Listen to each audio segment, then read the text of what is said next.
Hello everybody, welcome to Tpull's Corner. I kind of took a week off. I actually spent time with the family and we had family movie nights. I'm not sure how successful that was. I'm a big movie buff, so sometimes we're seeing the brand new stuff. Since I am married with children, it is tough sometimes to see some of the newer stuff even, so either we're watching classics or we're watching something that came out a year or two ago. And I'm not sure what happened with Troy K there, but we're going to just start a new one. For those who are new to the channel, welcome first of all. I'm Travis, and what I tend to do is I have an opening video where we show the gameplay and then I go into the deck tech. And I don't have like editing capabilities right now just because I have a full-time day job, so by the time I get to this, it's like getting close to midnight, and so I just fire up the machine, I'm playing my game, we start up, we run in, we start recording. There's no editing. There's no stopping. There's no do-overs. What you see is what you get. So that may be a little bad in some cases in terms of, I may not be the most polished video. And I don't go back and if I stutter and I hesitate or I do the stuff, well, maybe. Let's just get rid of the go around here. Hopefully I can string together a few intelligent sentences during this gameplay that you'll hang out with me, and you'll forgive any ums or uhs or stutters throughout the whole thing. But it does mean that you know that I'm not rigging anything. Artifact or creature. Let's get rid of something. Ooh, those guys can be potentially gross. Raise the past is bad. So I guess we get rid of this now. Because that's going to be exiled, right? Yeah. And then we can go here and attack. And we can use Tiny Bones to actually get the 1-drop out of their graveyard already. And we'll take it.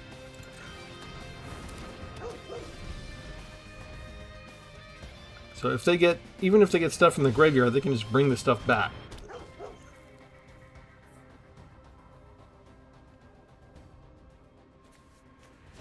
And they want to use Eaten Alive. They're already too afraid of Tiny Bones. It would be nice if I could get one more land.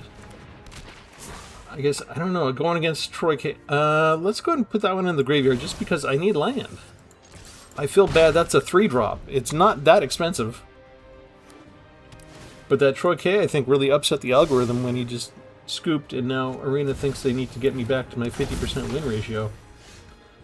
And again, still nothing. If I do this, I can't get the Dark Confidant back because it's going to exile their entire graveyard.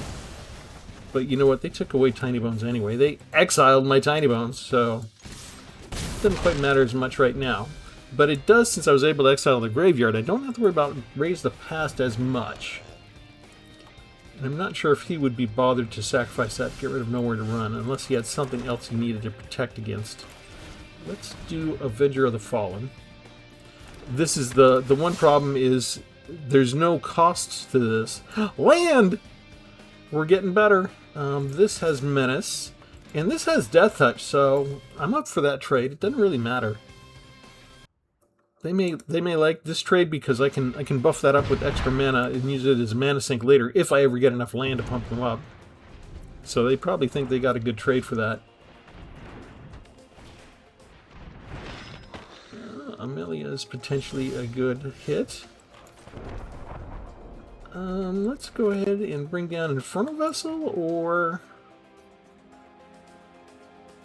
how about just another Death Touch creature right now?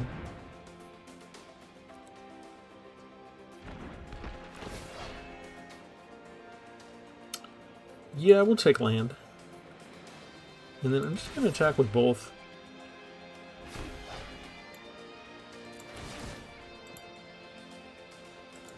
Few extra surveil triggers, that's okay. It's that urgent for them to get rid of their one creature that I stole from them. Maybe it's a matter of pride at this point. He could sacrifice Amelia and beef up Bartolome and keep Bartolome. He does not. Why would you when you can just raise him back, right? But yeah, as I was saying, there's no editing. So the one benefit to that is you know everything's genuine. You know nothing's faked. You know you're actually getting my actual gameplay, all of it in order. When it dies, they get a servo. I'm not a big fan of that. But I don't see a need to hold anything back either. So this is going to generate 4 tokens. And they're really just chump blocking right now because they can't afford to lose too much more life. The tokens go away.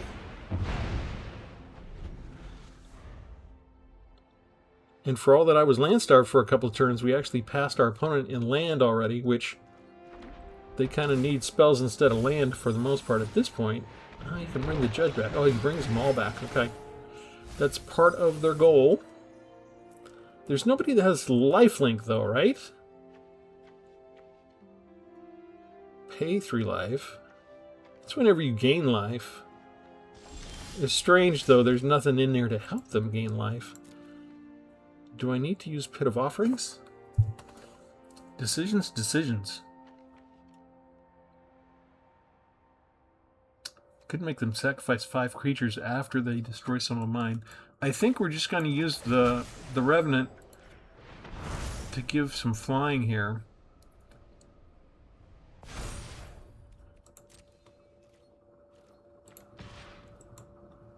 They should be able to block the tokens on the ground. But I'll get 2 points in. Do I have enough time to survive 2 more turns to do lethal damage over the head?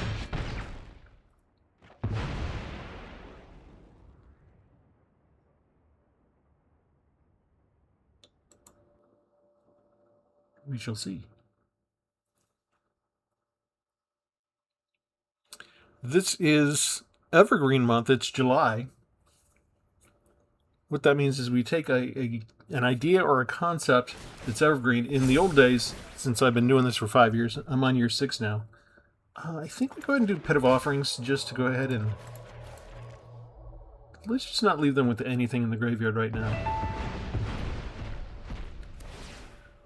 But for the first 5 years, I've covered all the regular evergreen terms. So if there was like Vigilance, we'd have an all Vigilance deck. If it was flying, I'd have a deck that was all creatures. Every creature had flying. We've done Reach decks. We've done all Menace decks. And they're all pretty good. Kind of just showcasing, if you're newer to Magic, what that mechanic does specifically. And we just overload the deck with it so that there's no choice but to learn how to use the mechanic.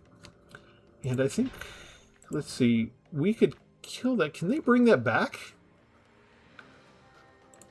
If I just block with both, I need to block with both because it has Menace. They can take out the Avenger of the Fallen and not trigger the Infernal Vessel.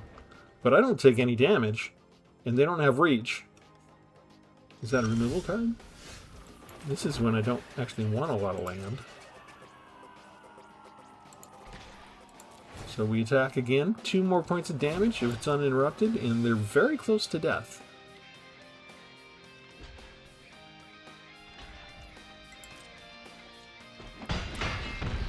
And what I can do is pay attention to my special lands and create a spirit. That can't be blocked except by non-spirit creatures, and I don't think they have any spirits here. Dog, Cat, Beast, and Servo, and not a single spirit in sight.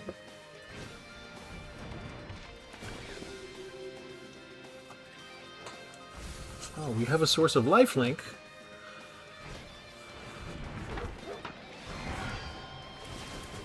And there we go. And that's a couple of life points right away. And we get Sephiroth coming up. Again, I just need to survive a couple of turns and we'll still be okay, I think. Because now I'm doing 3 points of damage unblockable instead of 2. And we're going to maybe increase that. So they don't increase, they don't do anything at all. Okay. They don't have anything in their hand, so discarding something wouldn't do any good. I could return a creature card with 3 or less with Ral. What if I just make another unblockable creature here?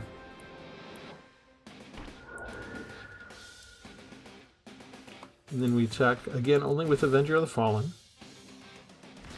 We don't care about the tokens. Oh shoot, I forgot to attack with the Spirit already. There was no reason not to because they can't block. But now I have 2. So if I don't mess this up, if I attack with all 3 of them, he needs to somehow do 3 points of life gain instead of 2?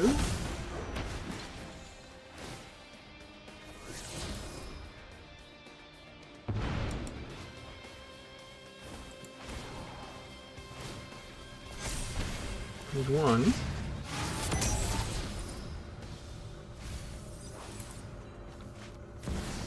Ah, there's another one.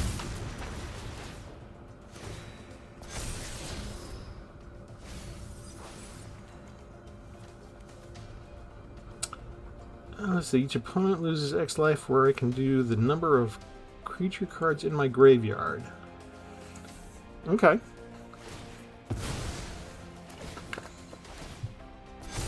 Maybe we can get this done. Depends if he can ever stop gaining life. He's actually doing pretty good at that.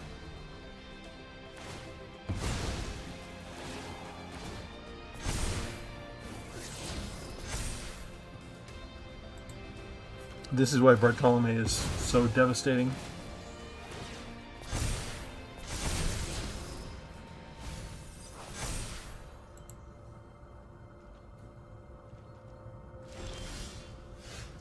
Two, three, four, five, 6. Okay.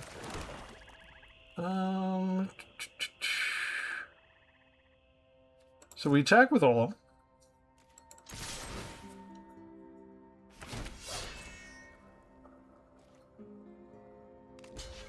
They're going to lose Sephiroth due to the Death Touch. And that leaves them with 5, right? And they go down to 6 life. So we let them do all that.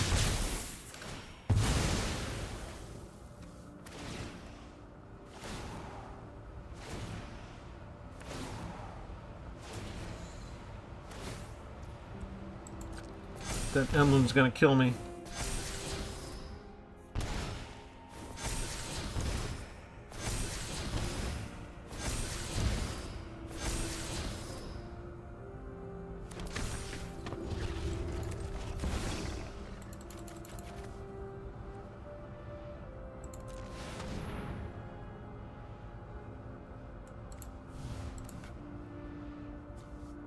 It makes us go through the motions one at a time on the spell for sacrificing. Creature 2. They have to choose. Doesn't matter, I chose 5, so they're going to lose them all. There's something universal. They want to see what they can get away with, so they're going to probably choose the bunny next. No, they choose Bartholomew. Okay. Yeah, they save the best for last, but the last one still dies. And that emblem makes us pretty much even at this point, doesn't it? Or do they actually take over in terms of health?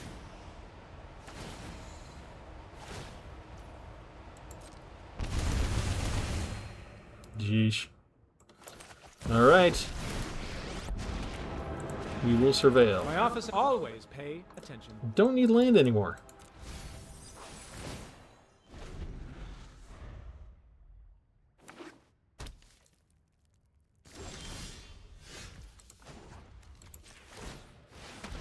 Let's build up our own little army here. Prepare and keep surveilling. I think I need removal more than anything else potentially coming up.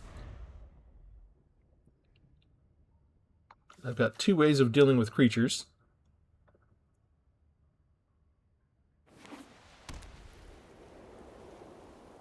And we got rid of a fair stack of their creatures.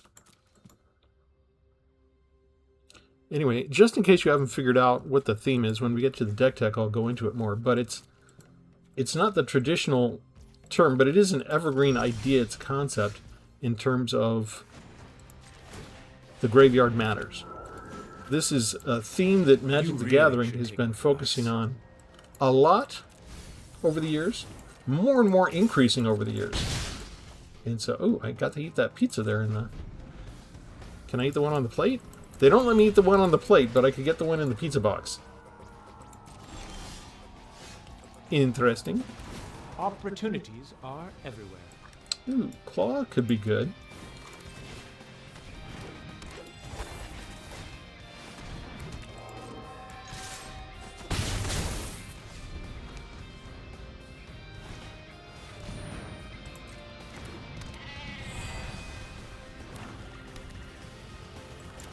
think we just use this now.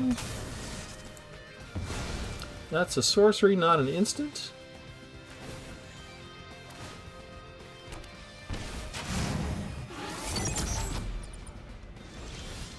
So we can use Claw to get rid of that.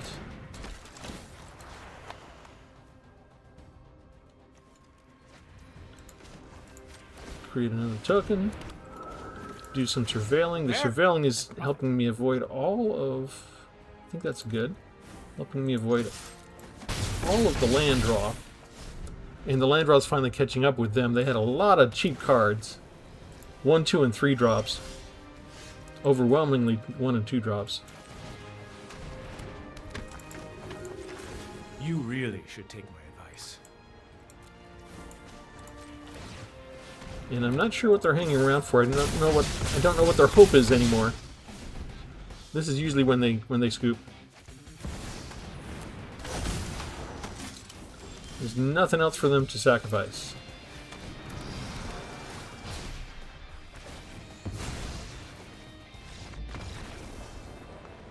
I can't eat that. Hey, where'd that pizza go? That was over there. I wasn't paying attention. Did somebody else eat that pizza slice? I gotta pay attention to these backgrounds. I'm so focused on the games usually. Alright, let's go in and show you this deck.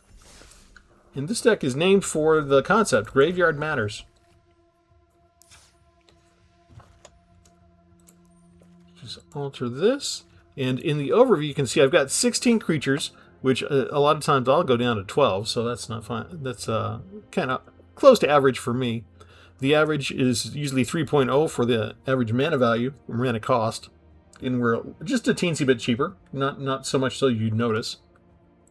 And only one Planeswalker, but that one can be a little bit of an issue. So here we have 4 copies of Hidden Necropolis, so we can sacrifice the land and discover 4, bring up a spell, and we don't have to pay any more mana to cast it. I've got 1 copy of Midgar City of Mako here. This is one of those special lands that kind of pops up early, so you almost never get to use the sorcery part, but it's got this reactor raid for 3. You may sacrifice an artifact or creature. If you do, you draw 2 cards. I've got some creatures in here that are kind of designed to be sacrificed, so it'd be nice to just get one potential way for card draw, but it doesn't seem to line up that much so far. One Realm of Ko, this one comes in quite nicely sometimes. If the opponent has a lot of removal, but the game's going to last a long time, you can spend 4, create a colorless spirit creature token. You see picture to the right, and this one actually has some flavor text to it too. But yeah, 4 each turn, and then can't be blocked by non-spirit creatures. Can't block either, unless it's a spirit creature. 2 demolition fields in case we come up against non-basic lands I don't like, and 1 pit of offerings to empty their graveyard. And you already saw that opponent had definitely probably 4 copies of that spell to bring everybody back from the graveyard. So that could come in handy too. We've got a Vile Boggart. When it dies, put a 1/1 -1/-1 counter on up to 1 target creature. Brug Banemaker, 1/1 with Death Touch. You can pump it up with 2 mana, so the creature gets +1/+1 till end of turn. So if you got 4, you can pump it up +2/+2. If you got 6 mana open, you can pump it up +3/+3. Engine Rat, also a good mana sink later. 1/1 Death Touch, so nice chump blocker, but if you have nothing better to do with 6 mana later, your opponent will lose 2 life. Notice this is designed for Commander. When you get to expansions like Aetherspark at that point, there is a playtest group that is designed almost specifically to look at every card and make it Commander friendly. So this is just kind of, almost every Aetherspark card is designed for Commander, just because I guess they got tired of arguing against them. Story for another day, maybe. Infestation Stage. This is one of the creatures that's designed to be sacrificed because you get a 1/1 back with flying, which is slightly better. Intimidation Tactics. I don't have a lot of discard in here, but since I do have Tiny Bones, it's nice to combine these together so that you make them discard something, and if you have the extra mana open already, you can just go get it with an attack right away, especially in the early days. But 1/1 Death Touch, whenever Tiny Bones does combat damage to a player, you can cast target non-land permanent card from that player's graveyard, and mana of any type can be spent to cast the spell. I've got a Mia Scornful Striker. First strike, whenever a player casts a non-creature spell, they lose 2 life. That applies to you too, by the way, so be careful. For my control 4 removal cards, all nowhere to run. Don't have to worry about hexproof or ward, which we just faced somebody that had ward. Souls of the Lost. As an additional cost to spell, you have to discard a card or sacrifice a permanent. Its power is equal to the number of permanent cards in your graveyard, and its toughness is equal to that number plus 1. So this is why we don't mind losing a lot of our 1/1 chump blockers, because we need to fuel things like this. The power of the graveyard is fuel for our creatures. One more chunk of 4 copies of Strategic Betrayal, which you may think that that's contrary to Tiny Bones, right? Tiny Bones, we want to take stuff out of the graveyard, but the fact is there is so many spells now that, especially since the rotation lasts longer, and we have access to all of these different expansions, and almost all of them have ways to get into the graveyard and bring things back, which means it's just dealer's choice. If someone wants to build a deck themed on that, it actually makes it tough to fight against. So exiling their graveyard, I'd rather do that sometimes than wait for a good prospect for Tiny Bones. We've got Avengers of the Fallen. This is another one where it matters what's in your graveyard. It's got Mobilize X, so whenever you attack, you're going to create the 1/1 red warrior token you see to the right. In this one, you can create more, though, X's depending on the number of creature cards in your graveyard. So again, they kill others. We don't mind. It just feeds our Avenger of the Fallen. Infernal Vessel, when it dies, you get a 4/3 demon back, and the Infernal Vessel card itself stays in your graveyard, so it counts something in your graveyard. Clawsonic Subjugator. Target player reveals a number of cards from their hand equal to 1 plus the number of creature cards in your graveyard. So it's a discard spell that gets stronger the more stuff that you have, the more permanents you have. Permanent creatures anyway. Creatures in your graveyard. You only get to choose one of them. So if you don't have anything in your graveyard for creatures, they can still show you one card and you can discard that card. They could show you a land, right? It doesn't specify that it's not a land like a lot of other discard spells. So it leads it up to your opponent. If the opponent has too much land and they feel, hey, take it, then that just lets them ditch a land. If you've got 2 creatures in the graveyard, then say they have 5 cards, they get to pick 3 of those cards to show you, and hopefully there's one good one in there you can get rid of. Karsi Revenant, Flying Death Touch, and Lifelink. It's 3/3 with Renew, so you can exile it from your graveyard and give Flying Death Touch and Lifelink to a creature on the field, which we often use, but also for as long as it's sitting there, if we don't want to use it that way, it just counts in the graveyard as yet another creature to power up Claw or one of the other creatures. I do have one copy of Ral Zarek Guest Lecture, and I think this is a tie-in to the upcoming Reality Fracture with this guy's a different color than normal. But he's got 4 abilities. So you can Surveil 2 as a +1, and you already saw how I could use that to help fix my land, so I got as many as I wanted, and then I didn't take any more. -1, any number of target players, again, built for Commander. Each discard a card. It's the card of their choice. For -2, I can return a target creature card with mana value 3 or less from the graveyard to the battlefield, and we've gone through all of those already except for Zemo, so you can see that a lot of what I've got, most of the creatures that I've got are all 3 or less, so they're all valid targets to bring them back from the graveyard whenever I want to with Ral. -7, you flip 5 coins. Target opponent skips their next X turns, where X is the number of coins that came up heads.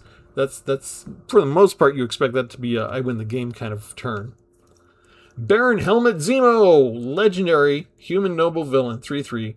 Whenever you cast a black spell from your hand, he connives, so that means you get to draw a card and discard a card. If you discard a land card, nothing happens. If you discard a non-land card, Zemo gets a +1/+1 counter. He's also got the Boast ability. You can exile any number of black cards from your graveyard with 15 or more black symbols among their mana costs. You copy those exiled cards, you can cast up to 3 of the copies without paying their mana costs. This is something that if you get Zemo early, you probably won't be able to use, because when you put him down,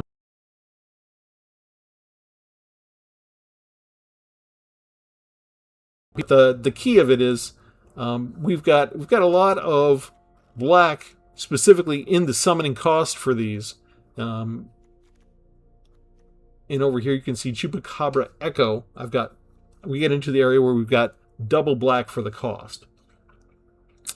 And the number of cards that you can exile with Zemo, it's 15 or more. So you could exile your whole graveyard. It doesn't really matter if it's removal spells, if it's creature cards, whatever. You exile 15 black symbols, and you can cast up to 3 of the cards. They make them copies for, it's better that way for the rules. So Chupacabra Echo, it's a 3/2 creature, Fathomless Descent. When it enters target creature and opponent controls, gets -X/-X, where X is the number of permanent cards in your graveyard. So that counts more than just creatures. I would like to design a deck that has 4 of these, but that would require a different design. There are some good decks that you can make with Echo that involve milling, so you have an equal number of mill cards. Since I'm doing Evergreen Month and I'm focusing only on one particular thing, I didn't build a mill feature into this. That would have taken out other cards that I wanted for the theme. So there's probably ways to fit in additional copies of Echo with making it more effective. In this, if I try and put a third one in, he's going to come up too often, and I don't have enough in my graveyard. So you got to balance that. For a spell that's kind of similar to what Chupacabra Echo does, I just have 1 copy of Terratide. Also has the Fathomless Descent feature. All creatures get -X/-X. Not just your opponents, mind you, though. All creatures, where X is the number of permanent cards in your graveyard. So if they do a board wipe on you and then put some stuff down, maybe that's when you trigger this. Again, it might be interesting to find a deck configuration that could use 4 of these, but I'm not sure that this is really a card designed for Constructed. I feel like this is maybe more like a card designed for Limited, and they don't really want you, like it wasn't designed for you to have 4 copies of this in your deck. But, if anybody's done it, let me know. If you've made a deck successfully with 4 copies of this and it actually works well. I find it just comes up too often if I have more than 1 copy. My third big removal card, 4 copies of at the end, exile target creature or planeswalker. So we do have a way to deal with planeswalkers. And then this is a fun card I hadn't played with before, the Final Days. This is from the Final Fantasy expansion. I like the horror token artwork to the right for sure, but it costs 4. You create 2 tapped 2/2 black horror creature tokens. You see the picture to the right. That's the one I like. If it's cast from a graveyard later with the flashback, it'll cost you 6, but you create X tokens. X is the number of creature cards in your graveyard.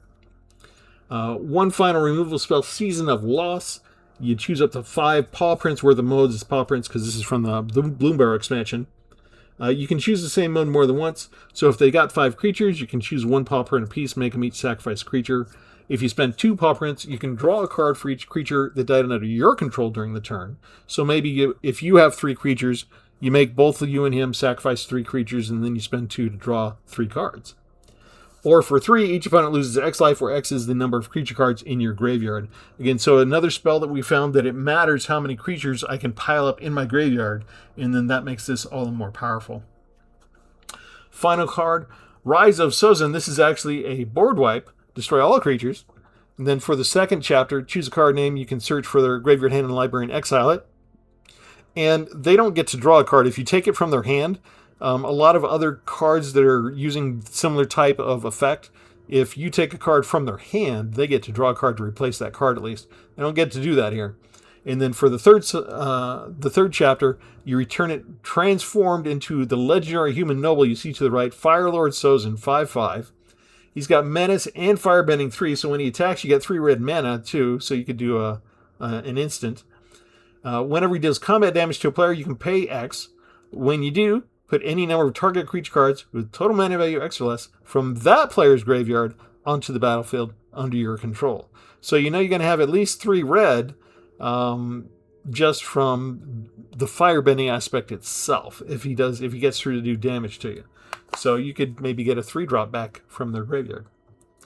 I think that's every card.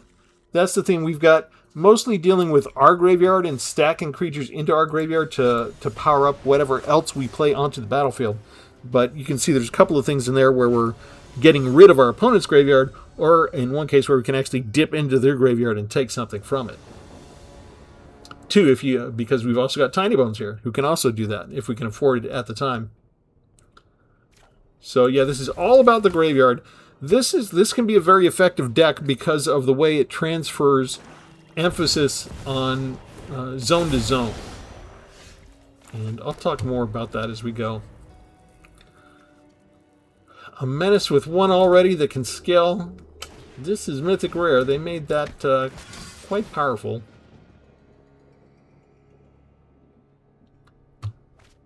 And they already have enough lands that they feel they can just pump that up.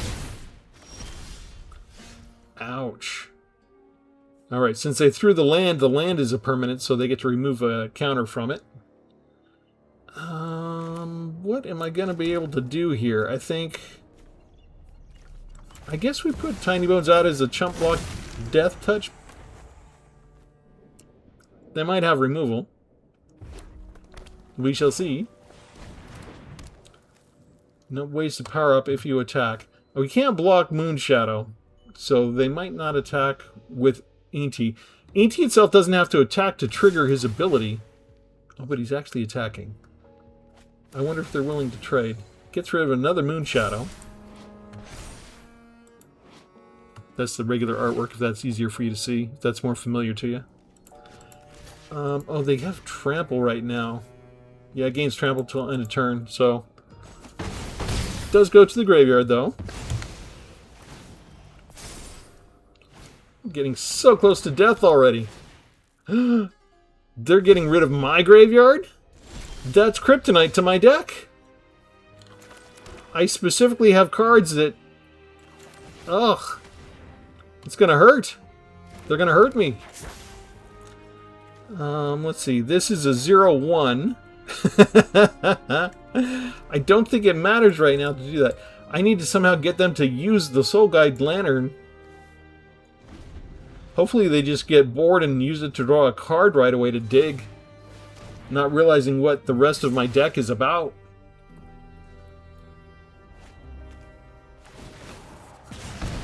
They're getting rid of decent cards, so they're just digging for better cards. And we're down to 3 just like that. There. Okay, good. They're digging. Okay. They could have done that earlier. Since I have the ability, let's just use this now and get rid of all Moonshadows. Oh, it's a Monument to Endurance card deck. Do they have anything with... Yeah, they've got a couple of Hasters and a couple of Vengeful Possessions.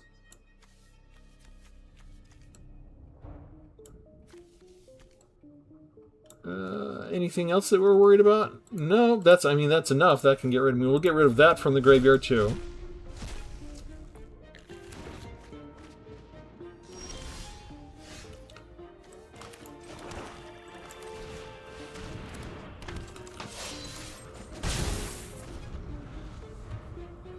There's another Soul Guide Lantern, so they're ready. And they didn't go for... They just get rid of... They didn't go for the Monument first. They put... Oh, that's why. They just killed me. That's why.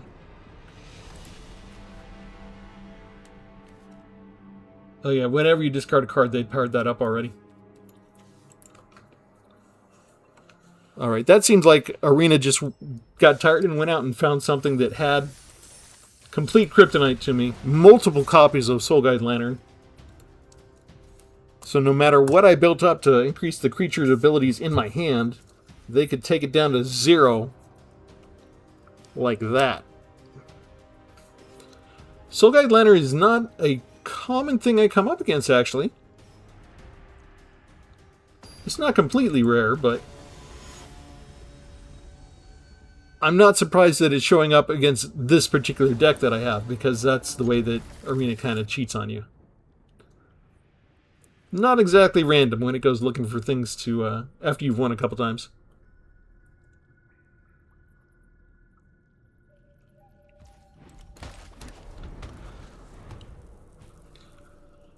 Just so you know, I've been spending all of my gold to get stuff, so the beach ball is relatively new. I got it on sale. Do we wait for that? I think we just wait for that. Can go up to 3. We kind of want to wait and see if they discard anything and try and pump it up. Ooh, you know what? I think I'd rather get rid of that. I don't want to have them get +2 each time. I'll go ahead and take the 1 hit from Marauding Mako.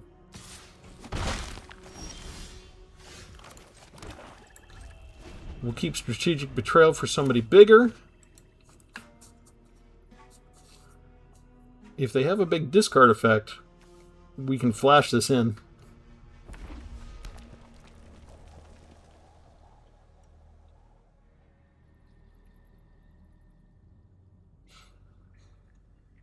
And you don't expect mono red to take this long. Did we scare them somehow? Well, while we're waiting, I was talking about earlier about trying to set up movies with my family. I'm a big movie fan. My first job was at a movie theater, actually. You may discard it. Okay, I'm going to get rid of Marauding Mako right now because of that. But this means they can put somebody down and give it haste, because you can sacrifice the enchantment for, again, no cost, which makes that kind of deadly. We'll go ahead and put down our Scornful Striker here. And I think my son might have genetically inherited something from my wife, because my wife will choose a movie, and it's one she says she wants to watch, but, you know, she's worked all day. So she comes back to the couch with, like, a pillow and a blanket, and she never watches the movie all the way through. It's like, unless it's, like, been a day off for her or something, it's really difficult for us to get through a movie without her dozing off. And so we watched one the other day, and I had her all ready, and I brought Castle over, is my son, and he fell asleep. He was, like, right next to me on the couch within, like, 5 minutes.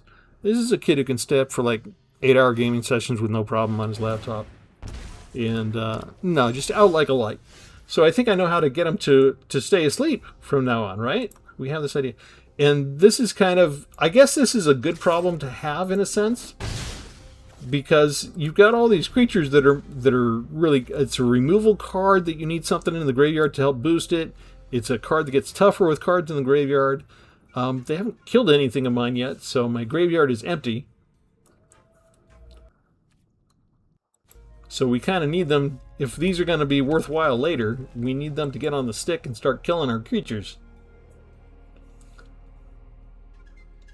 Yeah, so if your kid is ever staying up late, just tell them it's movie night, get them off their computer and away from their friends that are online, and just plop them down on the couch and make them watch a movie they don't want to watch. And you won't have trouble with them staying up late at night anymore, right? They'll just conk out. So I'm trying to figure out if that's a generational thing, that the kids are so used to the stimulation of the online activity, being on their own computers, being on their phones, being on the screen, really active and engaged in what they chose to do. And then as soon as somebody else, like say your parent, orders you to do something else, oh, suddenly they're tired. You know, like their brain can't be bothered to stay engaged with what's on the screen. So it always amuses me. They're playing blocky stuff like Roblox or Minefield or whatever.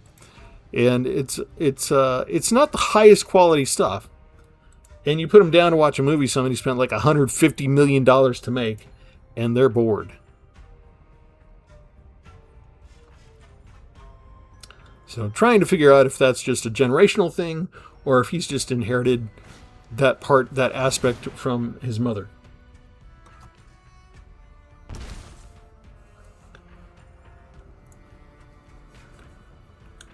And yet another monument deck. Okay, so they got rid of Fated Firepower. And now they could start, once you get one monument to endurance down, it can be tough on my deck. I wonder if they have stuff to bring anything back. We'll wait for a creature before we exile their graveyard, though. If they don't get rid of Tiny Bones, we have a chance to get some of their stuff.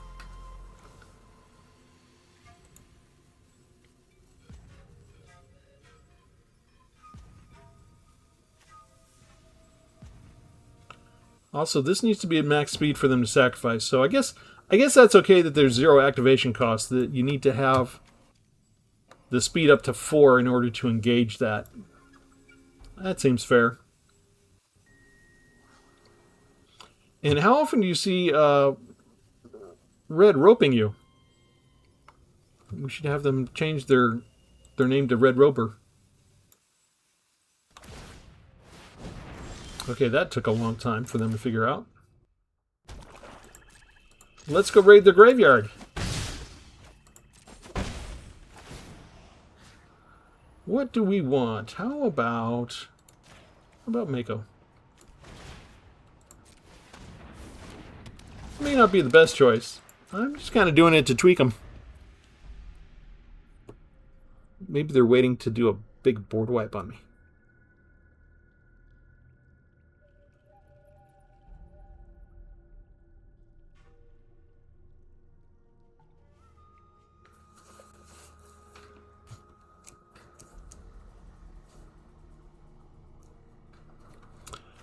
Well, since we're waiting, in regard to buying a whole bunch of stuff, they've got Nick Fury there as their avatar. I've got Thor. I've been buying up the avatar. I've spent all my gold. I've spent all my gold on Avengers stuff and Marvel superhero stuff. And I don't have it all yet. And I was looking at, since I am a big Marvel Comics fan, I am very interested in artwork.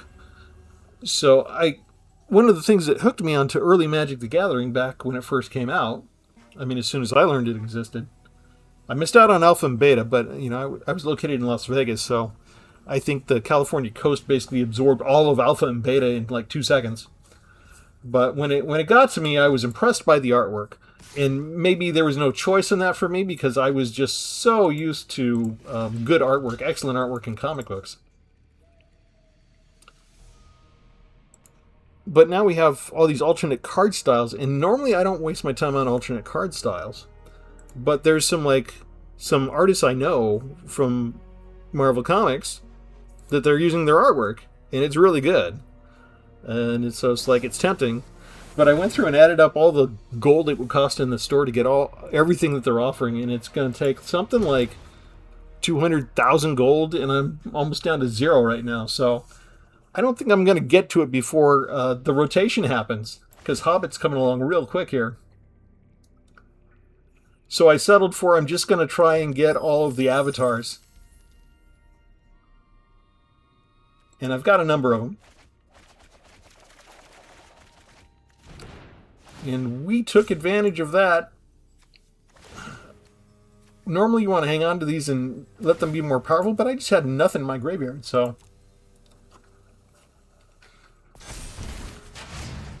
And out of all of that, I got 4 lands out of my new cards that I drew. Well, it powered up my Mako. I'm not sure if they thought that through. I don't know that I need to use anything else, right? I can just kill him now.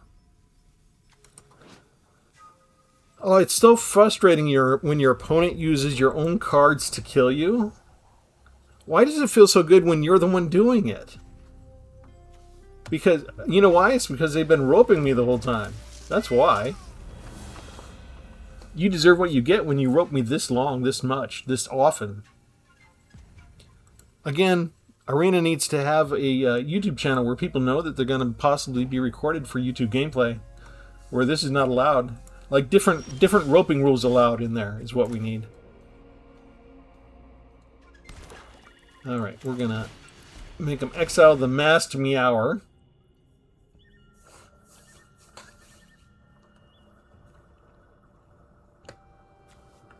They can just discard a card and sacrifice it instead, but they're going to lose everything in their graveyard.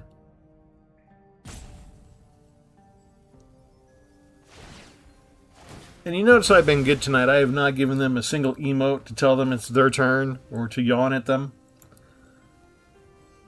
But I'm doing that more these days. I don't know if it's because I'm getting older, but it's like when we're getting close to midnight, there should not be this much roping. Okay, I got to work tomorrow. I don't have time for you to rope my life away.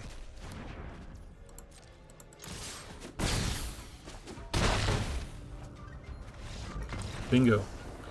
I don't think I've made a deck with Marauding Mako yet, but I probably will.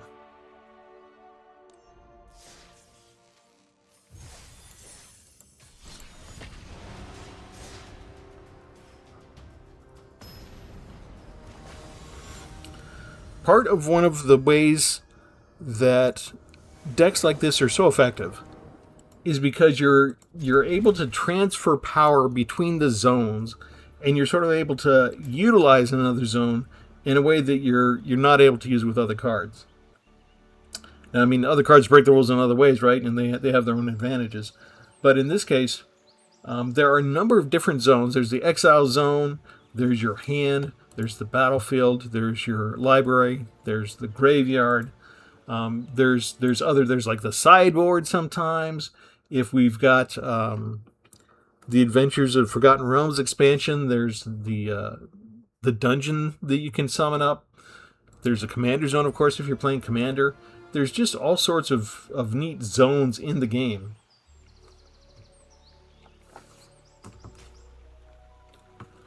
And I think our opponent is finally showing up. Oh, wait.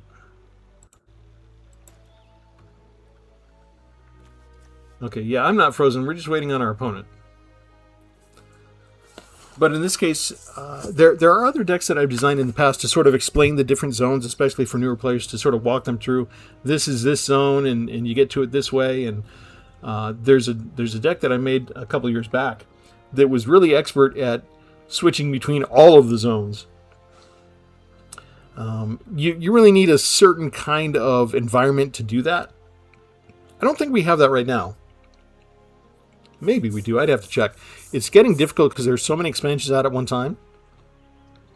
I don't even have time to look at the card listings anymore. There's a new expansion will come out, and I'll get beat by cards I didn't even know existed. All right, our opponent finally showed up.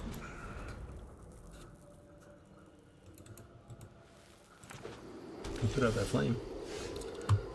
We don't have a 2-drop, so we just put in, as I mentioned, Midgar, City of Mako. You don't really get to use the sorcery adventure part of it that much. You just got to use it as a land a lot of times. Black Widow. Do we want to put up with her? I don't know that we have a choice. Let me surveil and see what we got coming our way. Yeah, I actually do need the land, don't I? I need an untapped land. Maybe she'll come over and hit Zarek instead of me.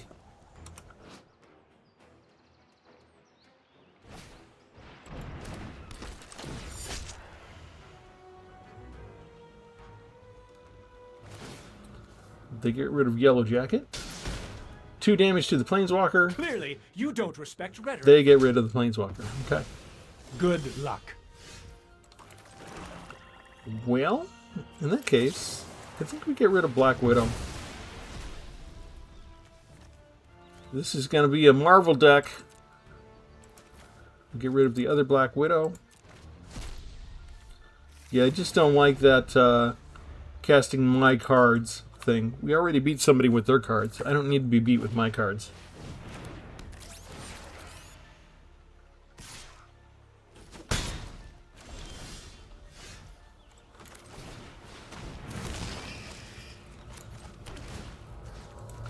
Get rid of Yellow Jacket.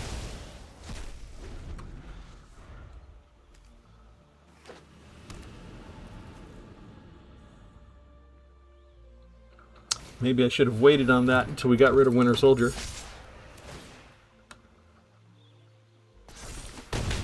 Alright, he's copying Vigilance and Menace. Let's get rid of Super Adaptoid. They only have one? How dare you?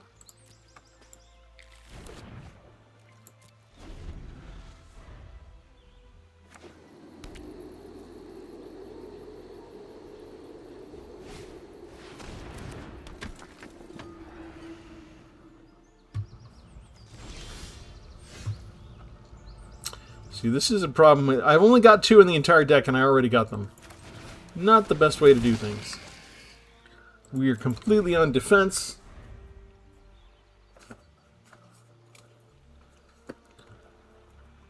And the creatures we have are the creatures that we want to keep around. The other creatures are the ones we want to go to the graveyard. So Arena is giving me everything backwards.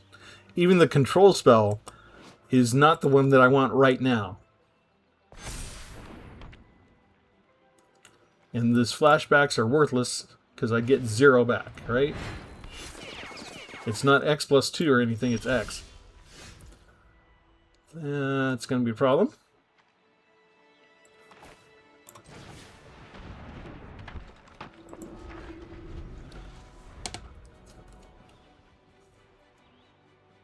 They could put that on Zemo, and Zemo can attack, and he'll already have too much endurance. Bullseye will as well. So +8 is a lot.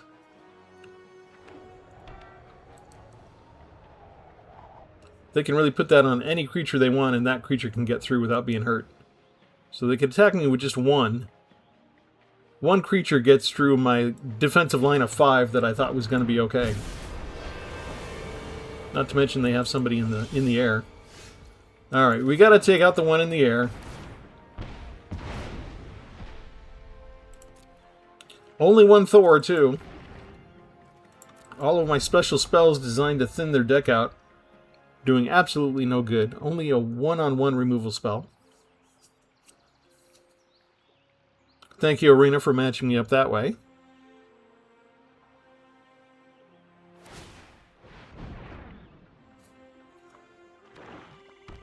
And they're already using Baxter Building as a mana sink.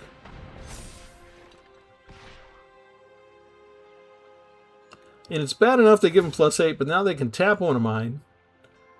And literally, I can't stop it. I don't have enough power. Okay, so I guess we need to do this.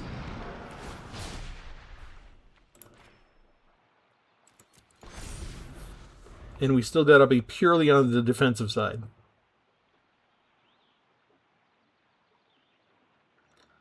But now we can't actually block one of them. The Death Touch is a problem when they put the shield on it. It's going to get first strike. It's going to be able to kill so many of my creatures.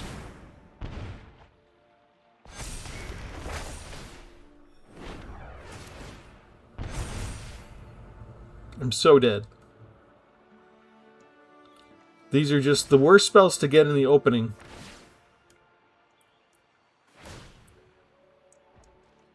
Now it has first strike. I'm just going to let it kill me. There's just nothing for me to do.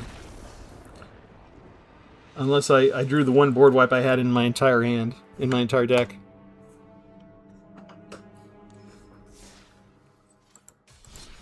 And keep in mind, those are cards that I started off with this deck concept, and I had 4 copies of each of them. And I kept drawing them so often. I got one of them culled down to 2, and one where there's only one in the deck. And they're designed to be the last cards you draw. And I got all 3 of them up front. Disgusting.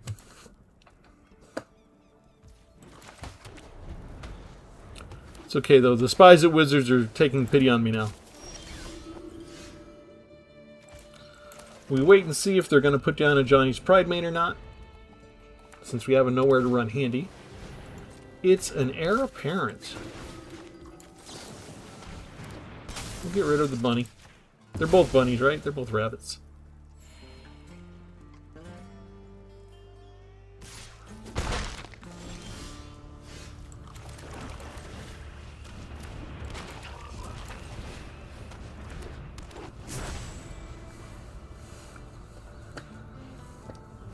If we get to the point where... Oh, no, they're going to scale them up. I'm going to need to get a lot of creatures in my graveyard to stop these guys.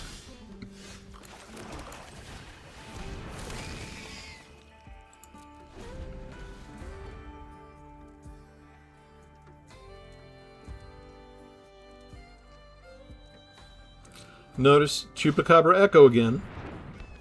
1 of 2 copies. Already got him. And they got somebody in the sky.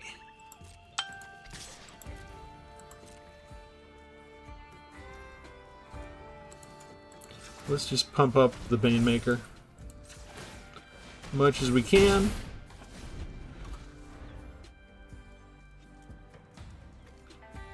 They got some life gain as well as the heir apparents. And this is going to be card draw, right?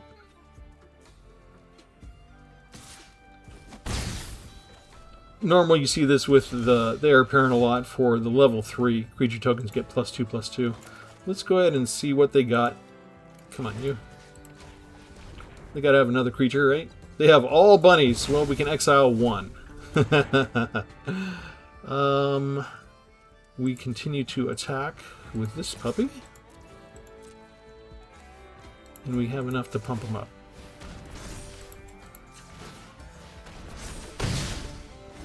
I need something that can remove the flyer. But now their engine works between Caretaker's talent, the tokens, and the life gain. And look at that, no creatures in the graveyard yet.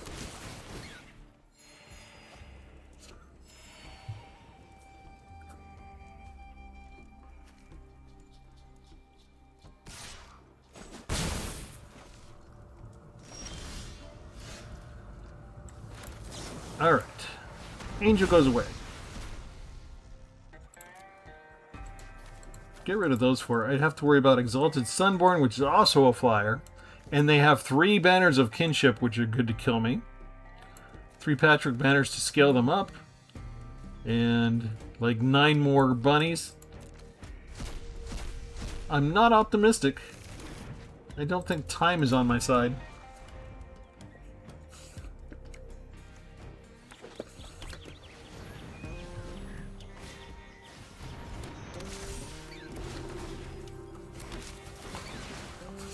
If they get just one kinship card, could be toast.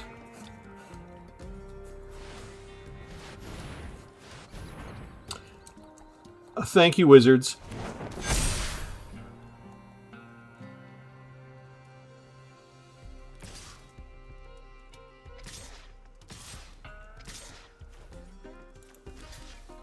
Thank you, Wizards.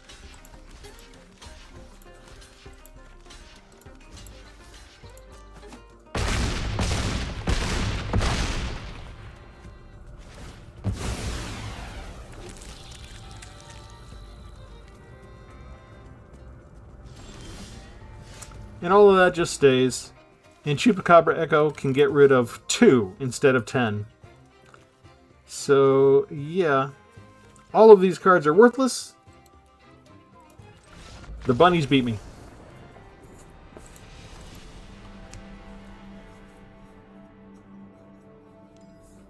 So maybe if I see one Chupacabra Echo, I'm supposed to mulligan. I don't know. Was I supposed to keep the flyer and exile all the bunnies that he had in his hand? He still would have got just to draw more cards.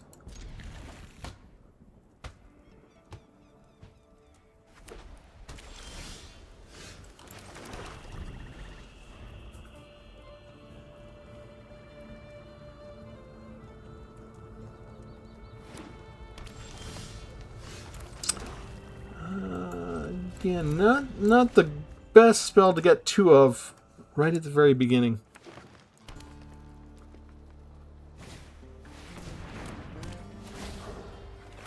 And they got a token there, so Strategic Betrayal is not good. So we'll make them show us 1 card they can get rid of. I don't mind doing a trade because we can just bring another down and do another discard on them. But the cat decks are, with the stuff that they put in Foundations and the stuff that they have in Bloomburrow, cats are just devastating. Claws out. Okay, they probably have 3 more of those in the deck. So they could cast that for 3 right now if they have 2 white mana sources. Sheltered by Ghosts. Like, the cat deck's not overpowered enough as it is.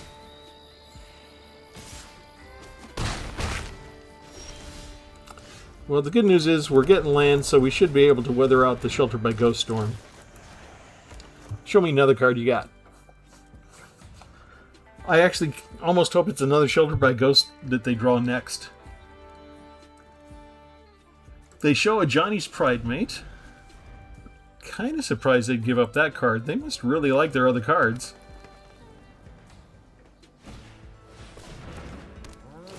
No spells during the opponent's turn.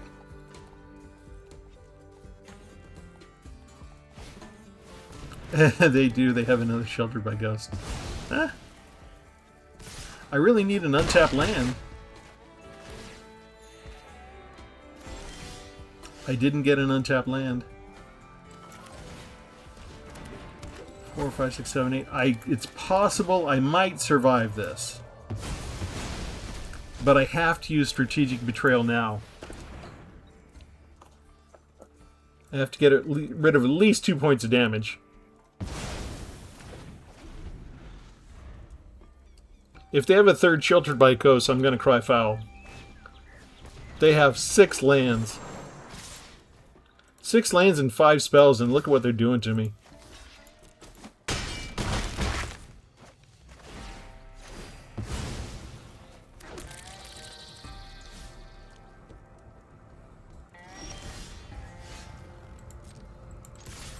One point of damage. Woo-hoo! And then just sacrifice everything you got. This makes them select one creature at a time. So do they get rid of the 1/1 first and then the 2/2 token? Even though there's no hope of saving anybody, they still do it that way. And then we get 2 claws out. We get they don't get to keep anything. That's 6 cards they'd have to show me. Well, 3 each time. Okay, so we got 1 creature, 2 creatures in our graveyard finally. Woohoo! Things are looking up. Hey, don't freeze on me now. So when they had an army on the field, the computer could cast every spell with no problem and process everything.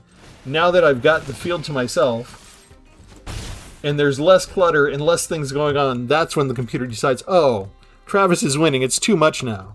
I think we're going to crash the game.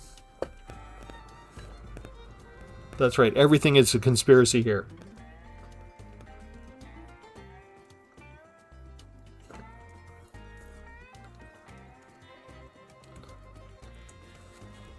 As I was talking about buying all of these avatars and deck sleeves and stuff like that and getting all the titles, I have spent all of my gold for you so that if you do want to support me on Patreon, it's only $5 a month, you get to actually choose, is one of the membership benefits.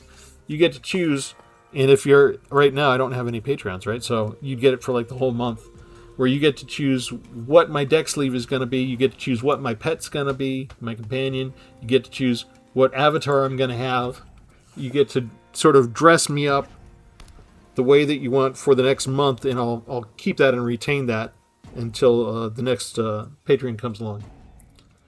So I may just keep it that way, even if you're the only patron. So just one new thing that I had implemented.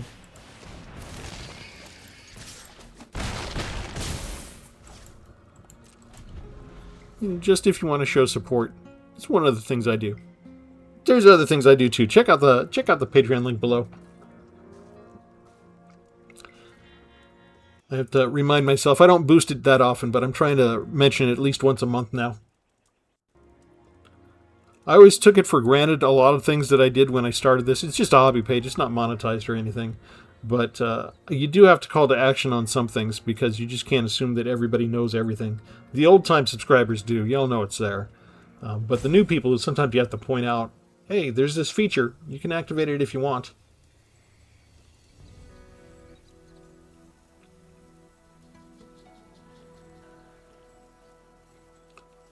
And Miles to Go is now roping with 2 cards in hand. They gotta feel bad. They're above where they started in life points, and they got me down to 3. And they probably can't win.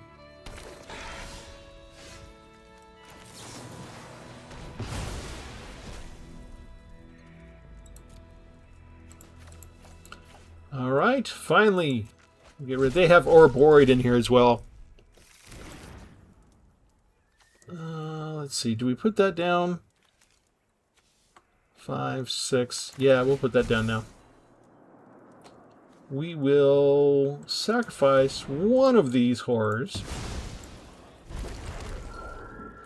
And then we'll attack with those.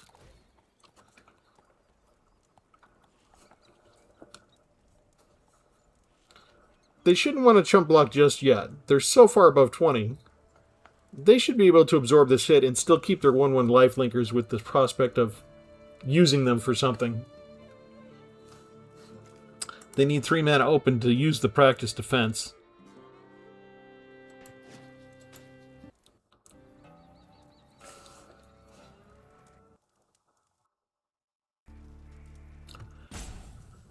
Oh, come on. It is after midnight now.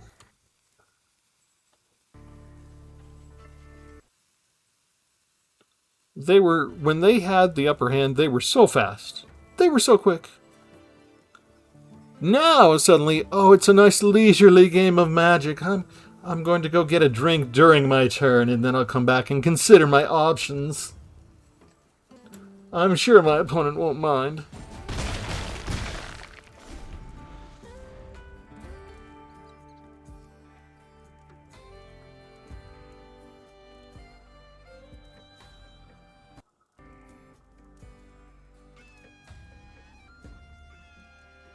I'm definitely blocking with both because this is a sorcery, not an instant, so I do get warning in advance that they're going to use it. The question if they have yet another Sheltered by Ghosts. They got 2 of them already. Usually that beats me if you get 2 this early in the game. But they probably got 2 more in there, and Ouroboros. So the game is by no means over. They get 1 lucky draw, and they could turn the entire game around with the powerful cards they have. Ouroboros and Sheltered by Ghosts were in a poll I had, because they had banned Screaming Nemesis, and I disagreed with that. But Wizards is really all in on their life-gaining feature. The lifelink strategies, they really like. They want to promote those. And just that 1 card having that 1 emblem that prevents life gain, that alone is, that was enough that's like, no, we don't want to do that in this game.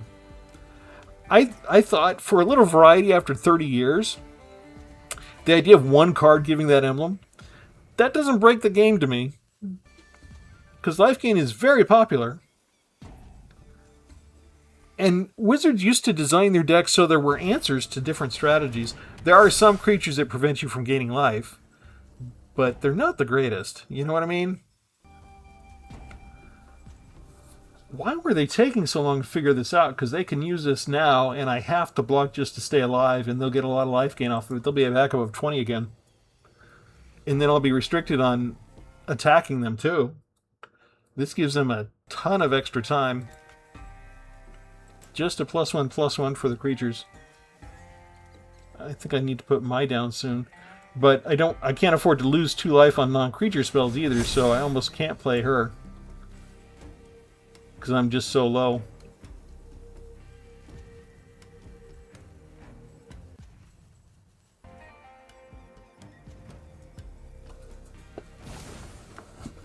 Okay, only one of them gets double strike. Doesn't really matter. They're powerful enough. I'm going to lose both of my blockers. I should have sacrificed Claw instead of the token when I had to sacrifice a creature. Because Souls of the Lost would have been 3/4, and I could have taken out the single striker and still retained Souls of the Lost. And they are still... What is going on? The game is like having trouble dealing with this. They can flashback that for just 1? That's such a big advantage for them. Oh, Souls of the Lost lives. Because this got sent to the graveyard first, it pumped it up. Okay, it's still good. It's all good. It's all good. They can do this double strike again, though. If they have Sheltered by Ghosts, I need to keep at least 2 creatures on defense at all times per 1 creature. Okay. The rate we're going, this may have to be my last battle.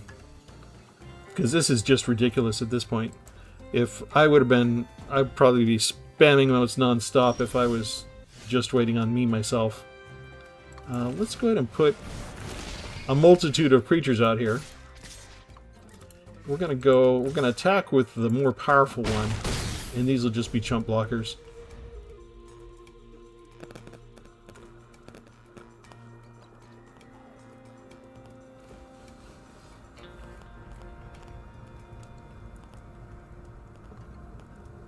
Well, I guess I should just state the obvious. If you don't want to wait and watch the blue ropes, I'm going to have to sit through this. You can just go down to the YouTube scroll bar and fast forward a tiny bit and see what Miles to Go eventually does. And I'll just sit here and play with my beach ball. Yeah, this is why I'm not monetized. No editing ability right now, so I just have to sit here and play with my balls and wait.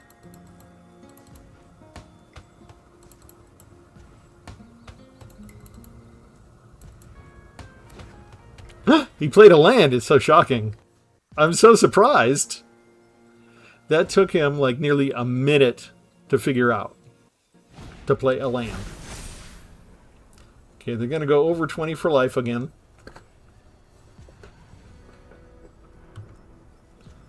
They should just keep that one creature on defense, but I don't think that they think that way.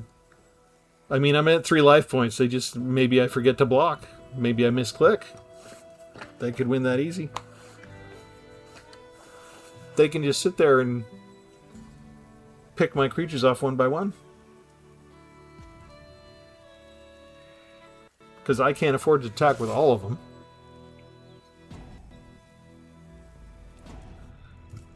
Called it.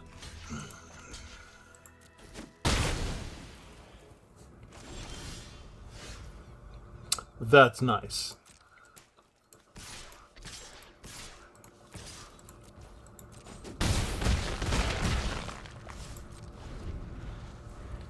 Now we've possibly got some options. If they don't come up with a flyer or an Ouroborid. Finally got them under 20 too. Miles to go indeed. More like a couple more rounds.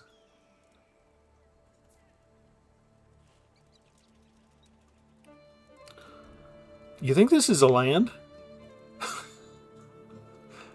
Yeah, this is my life right now. This is great. Normally I would just, I would ignore the person. You know, when the ropes pop up, I grab my phone. I've got plenty of mobile games I can play. I probably, I was playing Marvel Snap more than I was playing Magic, but I think I've got a lot of mileage out of Marvel Snap now. And there's a limit on my time, so I'm probably back to playing more Marvel. I play, according to the statistics that we got this month, I play more games than 95% of the player base out there. So there's millions of players on Arena. Oh, look at that. It's Ouroborid. They don't know I have this, but they get the plus up, so I can't kill it with nowhere to run.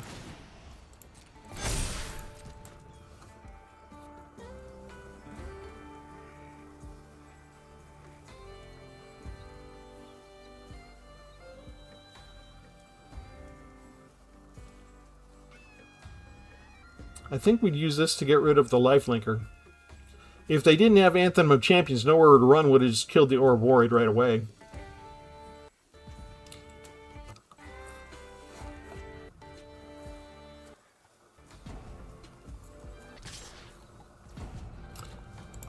Alright.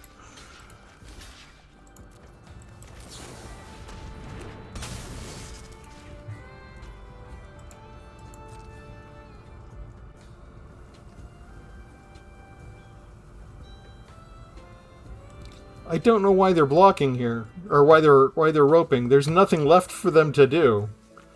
They've got no mana sinks. All they could do is tap their lands, I guess? There's no other abilities. There's no activations. They're just roping because they kind of feel like they're on their back heel a little bit.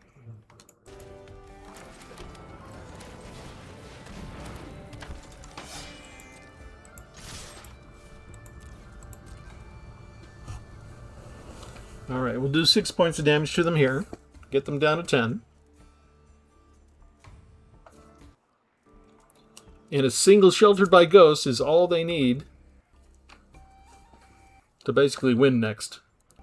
Because they'll get rid of my Death Toucher, and I'll have to block with my Souls of the Lost.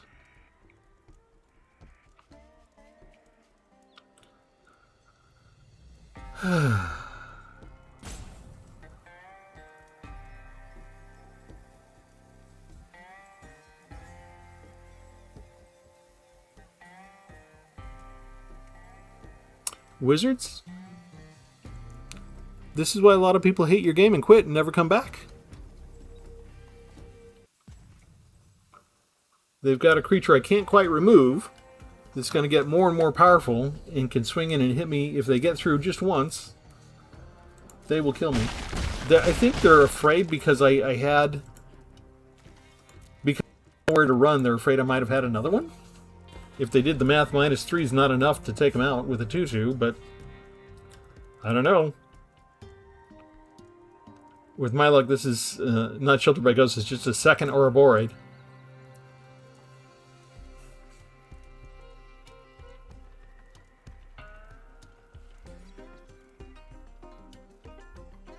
If they don't have another creature, I would be able to just swing in with everybody next turn. So it might make sense if this one spell doesn't help them. They might just rope 3 times in a row.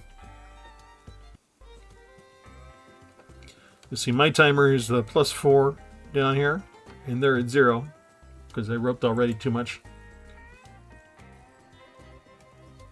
I'm going to feel good if we win because I made a deck that has the 4 cards that I proposed to be banned in place of Screaming Nemesis.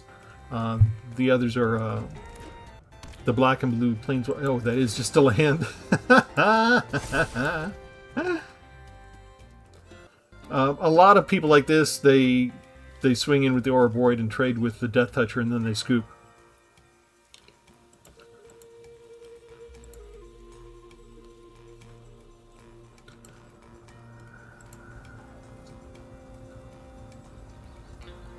Yeah, you deserve every bad emote there is, Miles, to go. I name you by name. A pox upon your entire family line for wasting our time like this.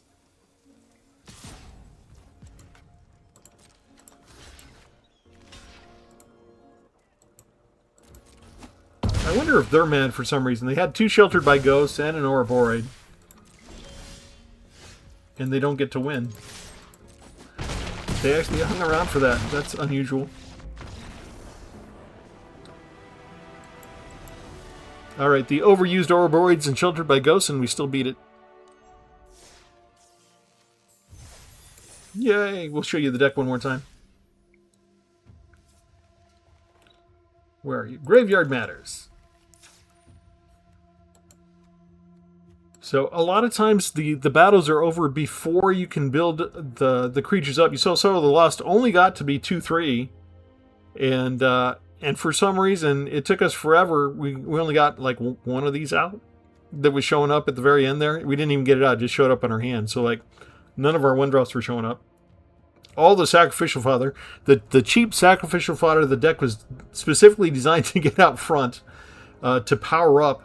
You know, just a couple of Chupacabra Echoes. And the Arena really consistently tonight put these up front. They front-loaded them and gave us not much of what was left. And you can see I don't have a ton of 4-drops. I've got a healthy number, but these are instants, right? And sorceries. And everything that fuels the Chupacabra Echo is all down here. It's all these other cards. And we've only got 2 that are more expensive. But yeah, I think I've had much more effective runs with this deck. Even though of the 2 copies, I do get Chupacabra Echo. I get a copy early a lot. But normally, I get some more of these to fuel it a little bit. And I don't feel like I was really able to showcase that properly tonight. But that roping just took up way too much time. So I think you're just going to have to take my word for it. But you don't have to, because you can copy the deck link below. You can take it out and run it for a test run yourself. And if you want, come back on the comments page and let me know how it handles. If there's something that you would have done differently. I think if I were to do this again with these cards, I would probably take out some of these and put in some mill components.